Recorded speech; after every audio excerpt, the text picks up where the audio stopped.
Selamat siang Pak Mu. Selamat siang Bu. Baik, seperti yang sudah kita rencanakan ya, bahwa hari ini Pak Mu akan melaksanakan sesi coaching. Iya. Siapa kira-kira kliennya untuk pelaksanaan coaching nanti? Untuk pelaksanaan coaching itu Papan. Iya. Baik.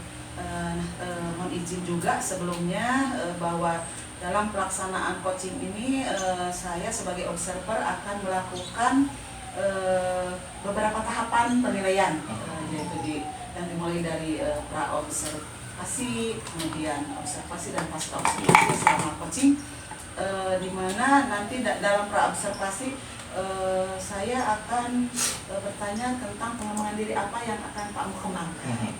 Kemudian pada saat coaching nanti, sesi coaching, saya juga minta izin untuk masuk ke dalam sesi pertemuan tersebut sebagai observer, untuk mengamati apa yang sedang dilakukan oleh coach dan coach.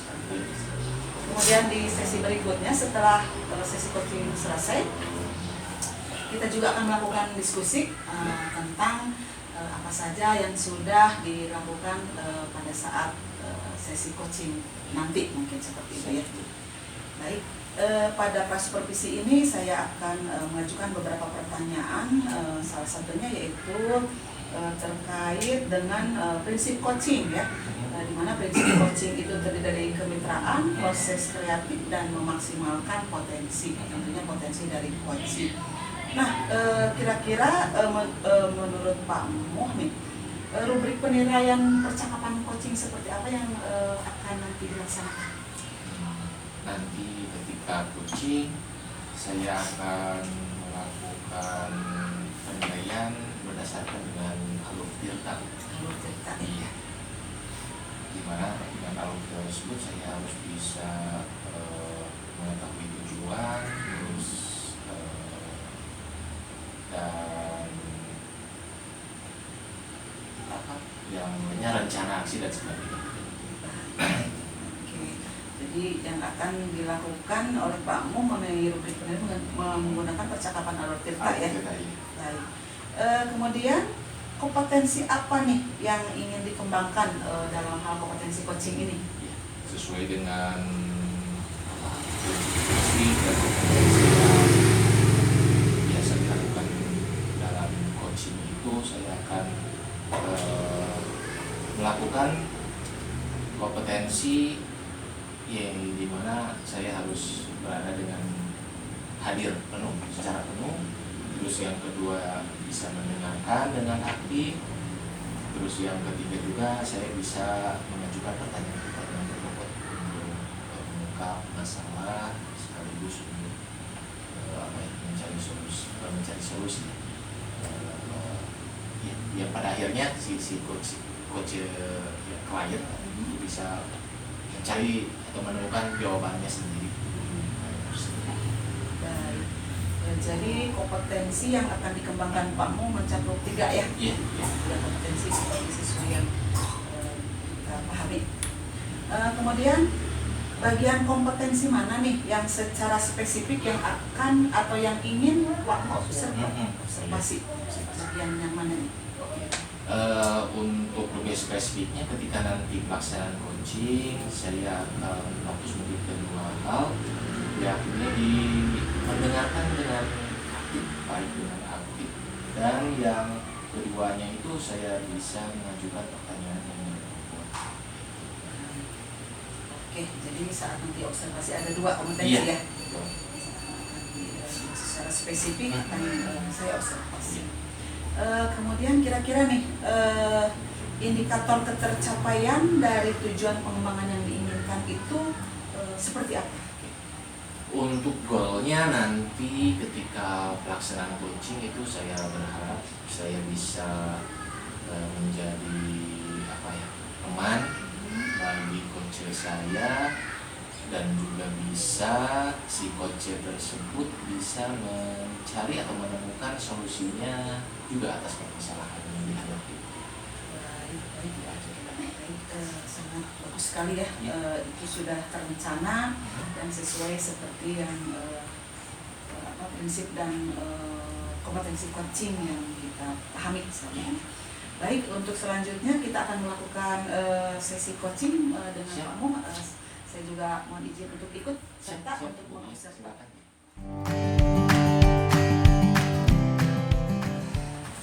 Assalamualaikum Bapak Pandu, selamat sore. Waalaikumsalam, selamat sore Bapak. Alhamdulillah ya bisa bertemu.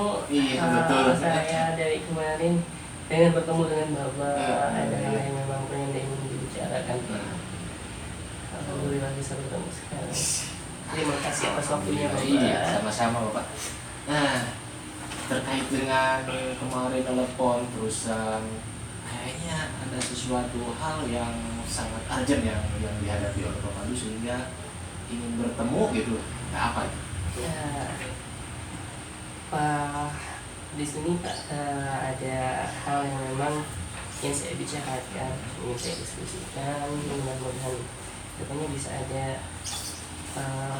jalan bagi saya. Ini kondisi sekarang saya di sekolah. Belum ke sekolah saya kan, saya bertugas di sekolah yang tipikal boarding school. Oh iya, boarding school. Sama pesantren. Disebut apa ya, bergesek pun terlalu kasar sih. Hanya mungkin ini dampaknya kepada peserta didik. Ada peraturan yang memang dari stakeholder baru di pondok pesantren, itu ustadz-ustazah dengan aturan-aturan baru. Sebenarnya saat itu di sini komitmen antara saya sebagai guru PJOK dan juga kepala sekolah serta pimpinan pondok pesantren saat 10 tahun ke belakang ini sudah berkomitmen prinsip penutupan aurat dilaksanakan dan ketika praktik jelas menggunakan pakaian praktik. Ini ya kaos tangan panjang dan celana panjang. Untuk perempuan ataupun akhwat gitu ya, itu pakaiannya memang lebih dilonggarkan agar titik prinsip penutupan aurat bisa lebih maksimal. Namun ini udah ada beberapa tahun ajaran karena adanya stakeholder baru yang membawa prinsip baru ya, hingga dampaknya kepada peserta didik. Ini aturan-aturan ke santri, ini dampaknya peserta didik saya, yakni ada, bahkan bukan ada, banyak peserta didik akhwat atau perempuan yang dalam praktik di lapangan sekarang takut untuk membuka rok. Tidak bisa membuka rok. Setelah saya pelajari, ternyata ada ketakutan karena ada aturan yang memberikan sanksi ketika perempuan membuka. Tahunnya ada di sana. Saya bingung harus rasanya. Ya saya mau angkat tangan, mau mundur lah dari guru PJOK di sana gitu. Oh gitu. Tapi iya. ya kalau seperti itu mungkin saya terlalu mentalnya terlalu kecil kayak gitu. Mungkin saya ingin menemukan hal yang bisa saya lakukan memperbaiki kondisi tersebut. Oke, baik. Dari selama saya bicara barusan dengan Pak Pandu, saya menganggap beberapa hal yang menjadi mungkin poin permasalahan yang Pak Pandu hadapi itu terkait dengan berubahnya berubahnya prinsip dan aturan mungkin ya, yang sehingga bisa membatasi apa yang seharusnya Pak Pandu biasa kerjakan terkait dengan yang tadi karena Pak Pandu kebetulan guru PJOK ya, sehingga aturan-aturan yang baru tersebut itu bisa membatasi. Oke. Nah, terkait dengan aturan tersebut, kira-kira eh, apa yang pernah Pak Pandu mungkin lakukan untuk mengatasi, untuk meminimalisir sehingga aturan-aturan baru tersebut bisa katakanlah konklusi dengan Pak Pandu bisa klop gitu. Mungkin ada titik sehingga karena kan Pak Pandu sampai sekarang dengan aturan baru toh ternyata masih tetap ngajar gitu kan ya. Berarti ada hal-hal tuh yang bisa Pak Pandu mencek Sunda teama tuh bisa ngiglan gitu kan aturan-aturan tersebut. Nah, gitu gimana? Hal-hal yang saya lakukan untuk menghadapi problem atmosfer baru di sini, utamanya saya komunikasi dengan rekan guru, rekan senior, gitu. Saya berkomunikasi apakah dengan guru-guru lain pun ada perbedaan atmosfer ketika sebelum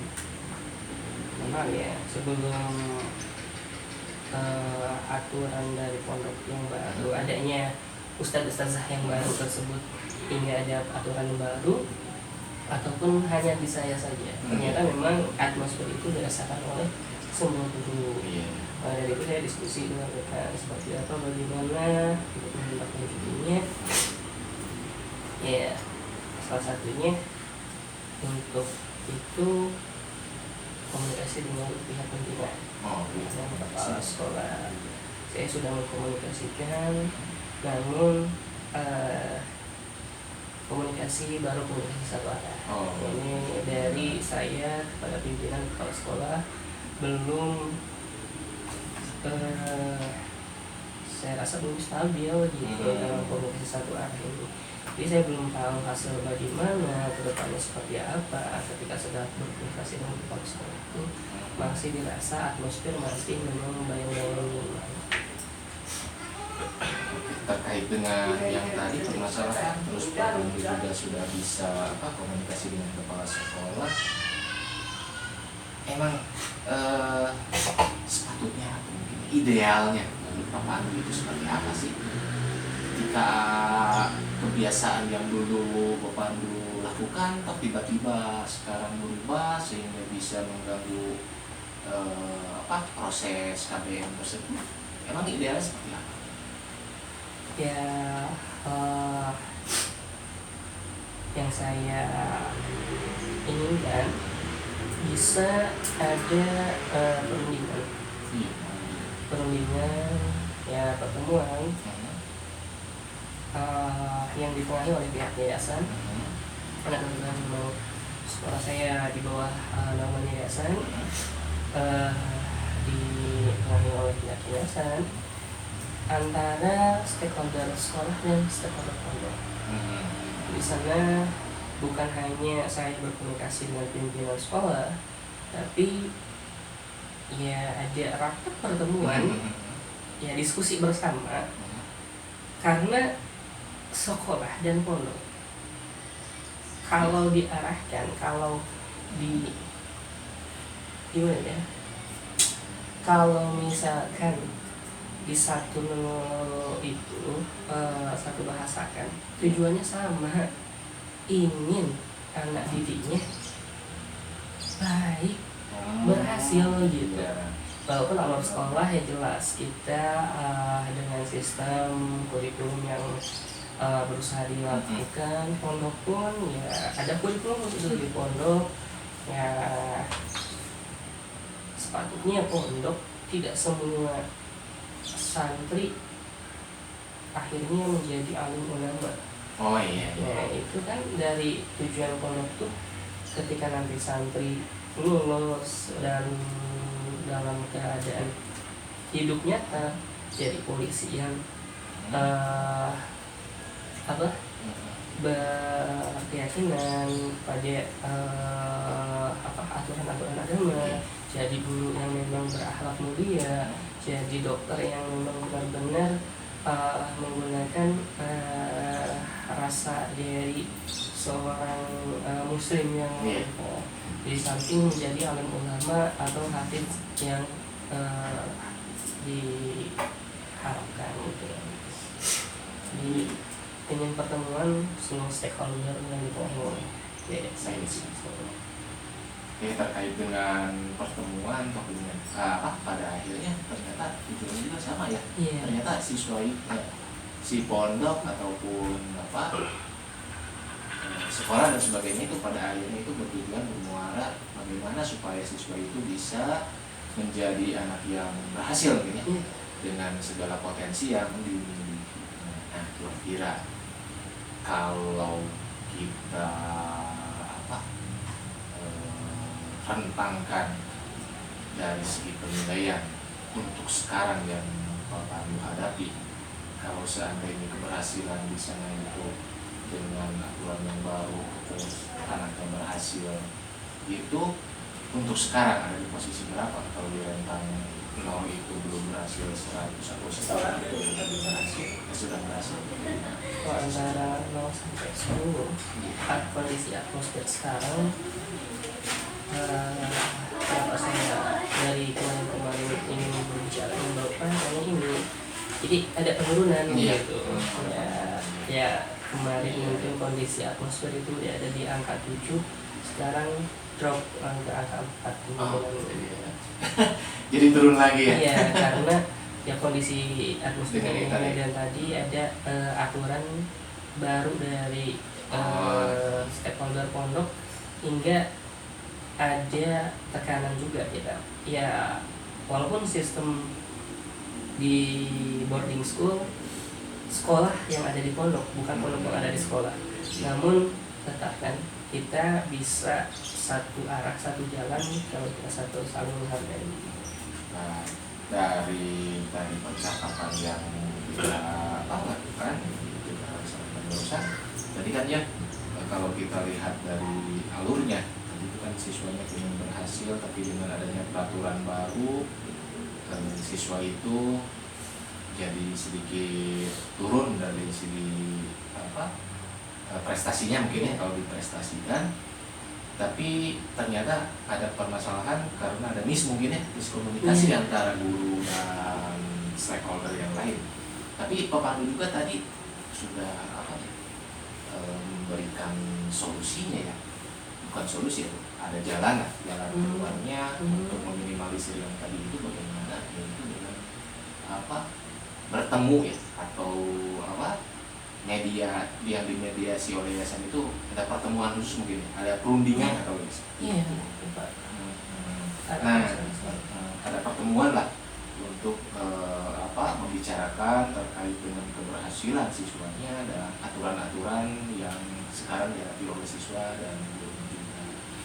Nah, tadi kan Pak Pandu sudah mau ada perundingan dan sebagainya. Kira-kira untuk langkah yang akan Pak Pandu lakukan ke depan supaya proses belajar siswa itu tetap bisa berjalan dan prestasinya juga bisa baik sesuai dengan potensi-potensinya, apa yang akan Bapak lakukan? Mungkin yang akan melaksanakan? Ya, untuk ya kunci keinginan saya adanya perundingan. Itu ya pertama kembali saya komunikasi dengan pihak pimpinan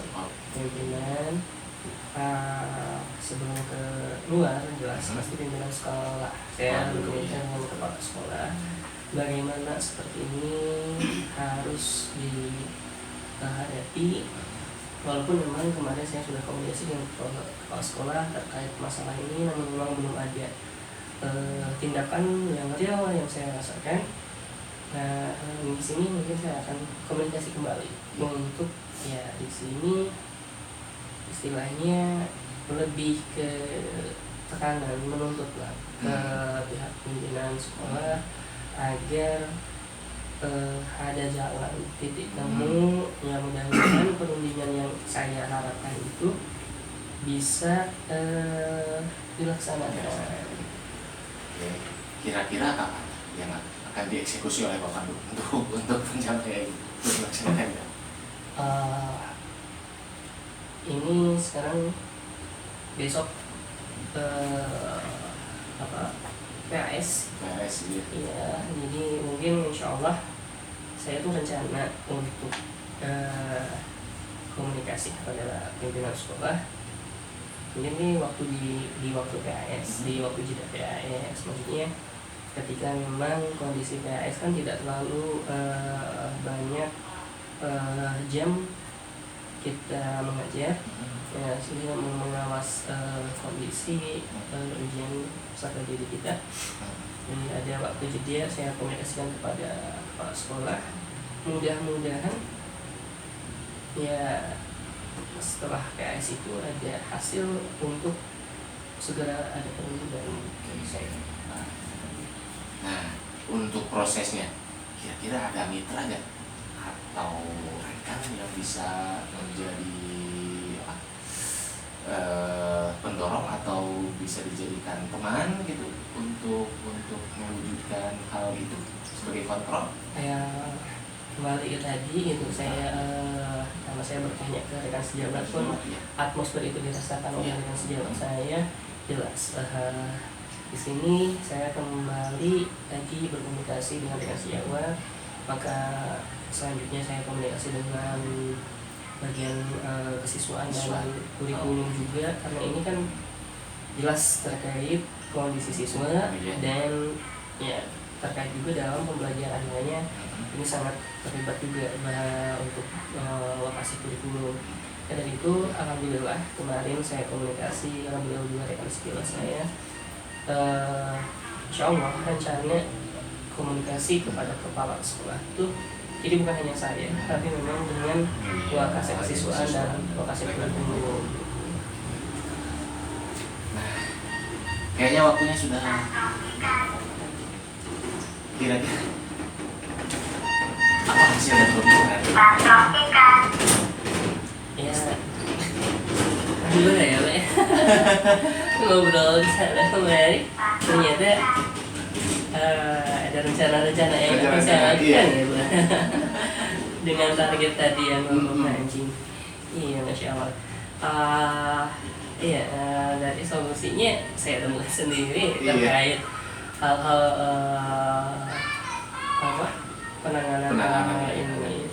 Iya, kuncinya saya komunikasi kepada kepala sekolah dengan bantuan rekan sejawat dari lokasi kesiswaan dan kurikulum terkaitan ini untuk melaksanakan perundingan antara stakeholder sekolah dan stakeholder pondok yang dikelola oleh yayasan. Nah, mudah-mudahan Bapak Pandu segala upaya yang akan Bapak Pandu lakukan bisa berjalan dengan sukses ya. Amin, amin. Terima kasih banyak Bapak.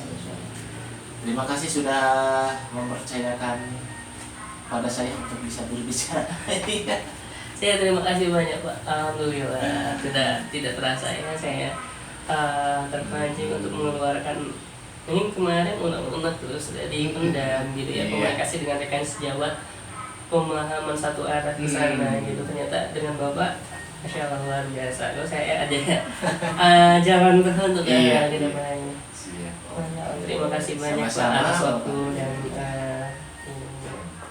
semoga sukses ya. Ya, terima kasih banyak Pak.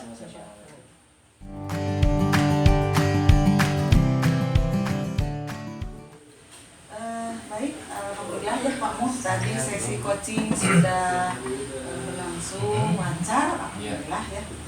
Nah, seperti yang tadi saya sampaikan, kita akan melakukan diskusi setelah sesi coaching tadi berlangsung. Dari pelaksanaan sesi coaching tadi, yang menjadi indikator tercapaian pengembangan yang diinginkan, apakah sudah dilakukan? Selama proses coaching tadi, alhamdulillah mungkin meskipun sedikit tersingkat mungkin, tapi saya bisa mengajukan pertanyaan yang berbobot menurut saya, dan si klien juga mampu mengungkap semua permasalahan sekaligus mampu juga mencari solusi menurut klien. Sesuai Iya. yang diharapkan. Kemudian tadi dari hasil observasi saya mencatat beberapa poin sesuai dengan kesepakatan dengan area fokus area yang ingin dikembangkan Pak Mu ya pada sesi coaching tadi. Ada 2 aspek, yaitu mendengarkan aktif dan mengajukan pertanyaan berbobot ya. Pada sesi coaching tadi saya mencatat bahwa Pak Mu sudah melakukan proses percakapan sesuai dengan alur.